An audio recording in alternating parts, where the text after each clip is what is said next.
मी master mind स्पर्धा परीक्षा classes ढानकीचा संचालक हेमंत सर आपले सरचं स्वागत करीत आहे। मित्रांनो, आजपासून आपण विशेष वर्गाला सुरुवात करत आहोत। आतापर्यंत मी तुम्हाला सिम्प्लिफिकेशन सांगितलेलं आहे। आज आपण नवीन चॅप्टर घेणार आहोत फ्रॅक्शन। हा तुम्हाला आता सकाळी डाउनलोड होईल, अपलोड होईल आणि पुन्हा सायंकाळी आपण बुद्धिमत्ता या विषयावर घेणार आहोत। तर बघा, त्या अगोदर तुम्ही माझ्या चॅनलला नवीन असाल तर सबस्क्राइब करा, लाईक करा आणि कमेंट्स घाला, जेणेकरून मला तुमच्या अडचणी माहीत होतील आणि मी तुम्हाला त्या अडचणी तुमच्या पूर्ण करण्याचा प्रयत्न करेन। तर असो, फ्रॅक्शन म्हणजे काय? तर फ्रॅक्शन म्हणजे मराठीमध्ये आपण त्यांना म्हणतो पूर्णांक अपूर्णांक। पूर्णांक अपूर्णांक। आता पूर्णांक अपूर्णांक म्हणजे परिमेय आणि अपरिमेय। याला हिंदीमध्ये म्हणतात परिमेय, याला अपरिमेय। आता याचे दोन प्रकार आहेत, याला म्हणतात पूर्णांक, याला म्हणतात अपूर्णांक। लक्षात आला? तर ह्या विषयाच्या आपल्याला काही घेणदेणच नाही, कारण सगळ्यात महत्त्वाचा विषय असते स्पर्धा परीक्षेत की आपल्याला तो गणित आलं पाहिजे। आणि कसं आपलं म्हणणंच आहे, सोपं ते सोपंच असतं आणि खूप सिंपल पद्धतीने, म्हणजे तुम्हाला जेणेकरून भविष्यात लसावे मसावीलाही त्रास नाही व्हावं असं मी तुम्हाला काही सांगणार आहे। तर त्या पहिले तुम्ही आपल्या चॅनलवर नवीन असाल तर पुन्हा एकदा सबस्क्राइब करा आणि चला बघा, कोणत्याही संख्येच्या पूर्णांक अपूर्णांक करताना काय करावं लागते। एक्झाम्पल मध्ये 1/2 प्लस 1/2 प्लस 1/2। तर कधीही पूर्णांक अपूर्णांक हा पूर्णांक करताना काय करावं लागते? तर छेद आणि अंश यांना व्यवस्थित बघणे आवश्यक आहे। छेद हा समान करावा लागतो, तर इथं छेद हा समान आहे, म्हणजे 1/2 1/2 1/2। मी सगळी परिपूर्ण माहिती देणार आहे तुम्हाला शेवटच्या वेळेपर्यंत, म्हणजे होणारा व्हिडिओ परिपूर्ण बघा। हा चॅप्टर तुमच्या सोपं नाही, सोपंच होईल। तर काय करायचे आपल्याला? ह्या छेदाला सारखं करायचं आहे। तर इथंही 2 इथंही 2 इथंही 2 आहे, तर उत्तर काय येईल? 2।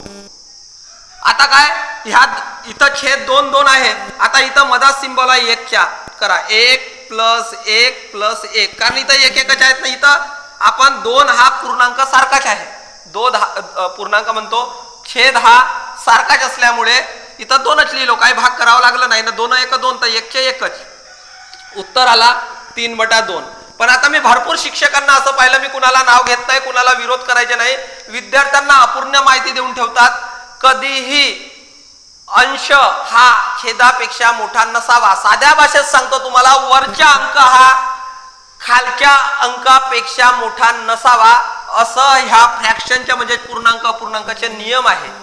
आणि इथं आपल्याला वाटते की उत्तर बरोबर झालं, इथं 100% तुमच्या उत्तर चुकलेलं आहे। परीक्षेत ऑप्शन मध्ये 3/2 पण असेल आणि 1/2 पण असेल। तर सर हा कसं करायचं? तर पहा, काय करायचं आहे तुम्हाला?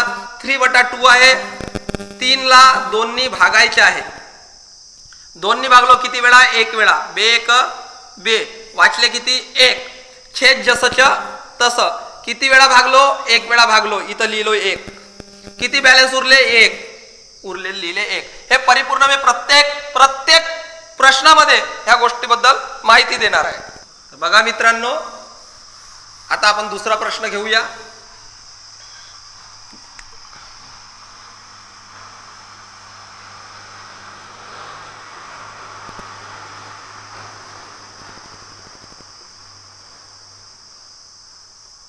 सगळं परिपूर्ण शिकायचं आहे आपल्याला, कारण होणारा व्हिडिओ अर्ध्या तासाचा असो, पाऊण तासाचा असो, 45 मिनिटाचा असो, परिपूर्ण माहिती केली पाहिजे। काय काय त्रुट्या होतात मुलांना, हा चॅप्टर शिकल्यानंतरही काय अडचणी होतात हे मला सांगायचे आहे। तर बघा, इथंही छेद सारखा आहे, छेद सारखा आहे, तर 3चे 3 लिहिले। आता 3 लिहिले, आता ह्या 3 ला 3 आणण्यासाठी 1 वेळा मल्टिप्लाय केला, म्हणजे 2 ला 2च। इथं 1 1 आहे, 1 1च लिहावं लागेल, कारण 1च वेळा गुणावं लागलं। तर 2 आणि 2 4, 4/3।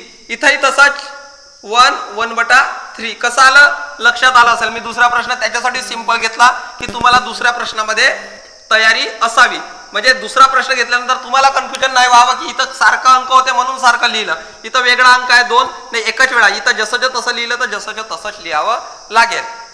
बघा, 3/4 + 1/6 + 5/12 म्हणजे 3/4 बटा म्हणतो. बटा का म्हणतो हे नंतर तुम्हाला याच्यामध्ये समजेल.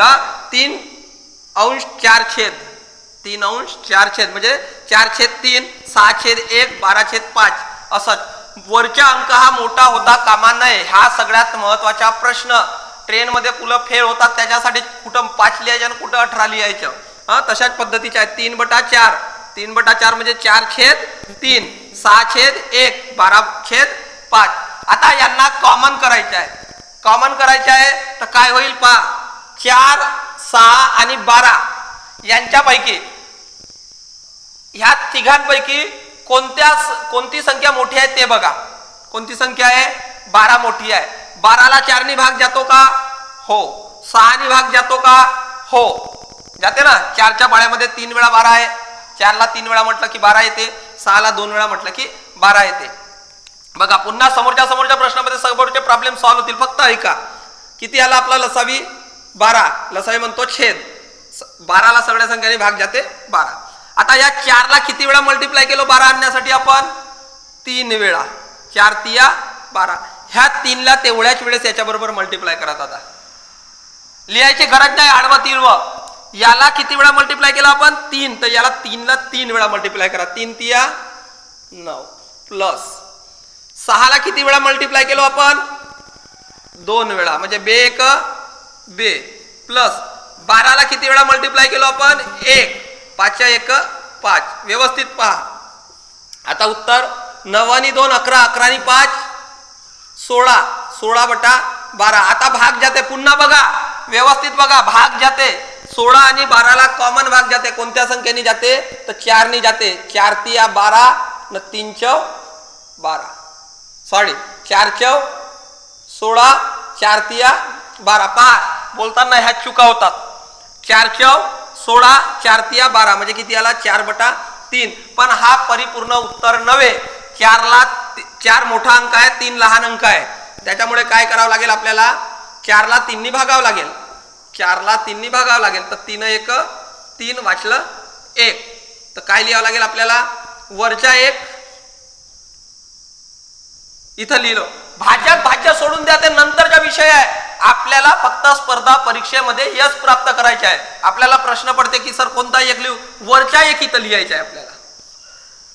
कशाने भागलो 3 ने भागलो. 3 खाली लिहायच्यात म्हणजे हा जसं तसंच लिहायचं आहे. नंतर उरले किती 1. तर हा झाला आपला उत्तर. पहा तर खूप सोपे काढले तर खूप चांगलं सोपं उत्तर होते. पण लक्षात घ्या आता 2/3 प्लस 4/5 प्लस 3/4. आता बघा काय आहे 3/2 5/4 4/3 बरोबर. आता 3 5 4 3 5 4 लसावीचा एक नियम आहे. जर दिलेल्या संख्यामध्ये 2 विषम संख्या असतील तर त्यांच्या गुणाकारच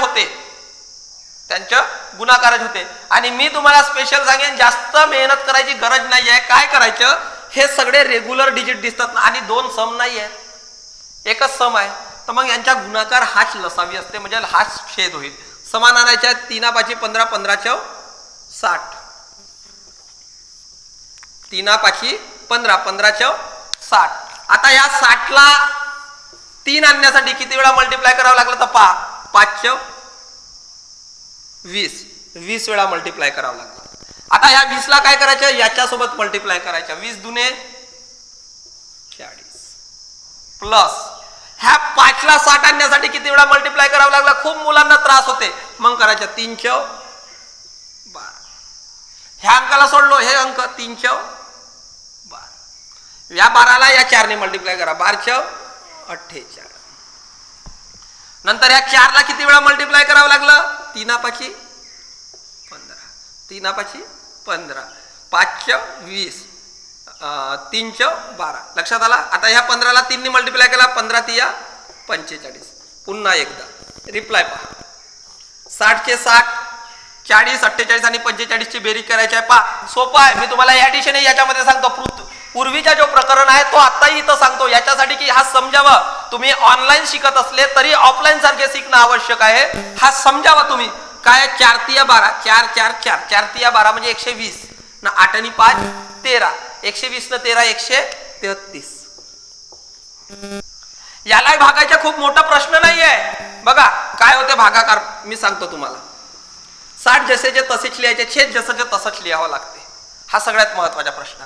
नंतर पुन्हा प्रश्न येते 60 जसेचे तसे लिहिलो सर, आता कसं करायचं. हे 6 आहे समजा, हे 133 आहे तर भागून पहा. साइन दुने 12 म्हणजे 120 आले, कारण 0 आहे. 120 म्हणजे किती वाचले 13. तर उत्तर होईल 260/13. 260/13 हा उत्तर होईल. आलं लक्षात. बघा आता आपण झाले हे साध्या साध्या पद्धती.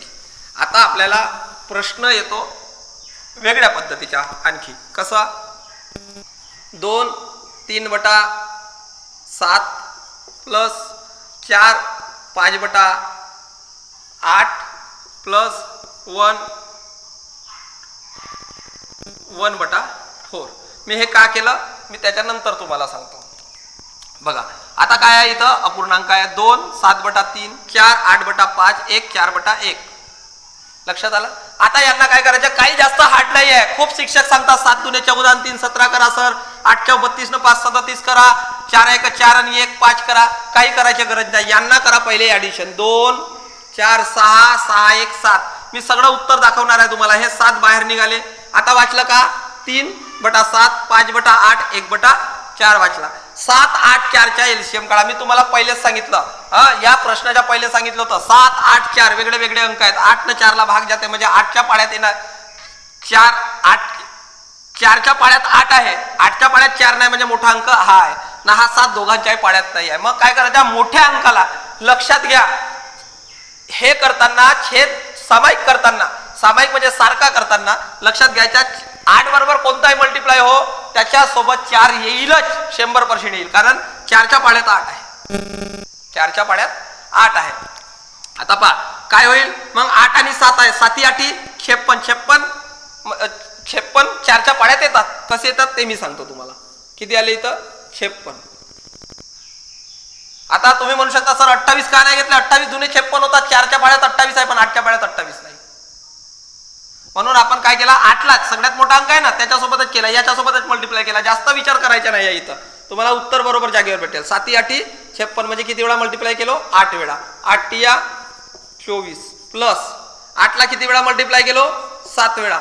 7 5 35 प्लस 4 ला किती वेळा मल्टिप्लाय केलो आताच सांगितलं. 8 7 56 म्हणजे याच्या डबल आहेत ना, याच्या डबल तर 7 दुने 14 14 चे 56 होतात. पाहून घ्या. 4 च्या डबल 8 आहे ना, तर 8 7 56 तर 7 दुने 14 आहे की सिंपल. साधा एकदम. बघा होती की नाही तर 14 1 14. आता आपला उत्तर 56 लिहिले, यांची बेरीज करा. आता सांगितलं होतं त्या प्रकारे करू शकता. 2 आणि 3 5 आणि 1 6 म्हणजे 60 झाले. 4 आणि 5 9 9 आणि 4 13 60 आणि 13 73. याला एक वेळा भाग जाते पहा. 56 एक वेळा भाग जाते. पुन्हा एक वेळा करून दाखवतो. तुम्हाला वाटेल की सरांना येत नाही, पूर्ण येते. मी असंच लिहू शकतो. 13 तून 6 गेले 7 हातच्या 1, 7 मधून 6 गेले 1, 17/56 मी लिहू शकतो. पण तुम्हाला सांगतो 56 एकच वेळा भाग जाते. हे 56 वाचले, उरले किती 17. 17 उरले, हे लिहिलो इथं. कितीने भाग गेला 1 गेला इथं लिहिलं. आता 1 56/17 उत्तर आलेला. आपले किती होते 7. हे याच्यामध्ये 7 मध्ये ऍड करून घ्या म्हणजे 7 + 1 बरोबर 7. 7 + 1/17/56 म्हणजे किती 8 17/56. आहे ना सोपं न. होणारच आहे सोपं. तुम्हाला फक्त एक एक स्टेप समजायची आहे. पुन्हा मी तुम्हाला हा प्रश्न पुन्हा घेतो. बघा अजून पुन्हा एकदा एक प्रश्न घेतो.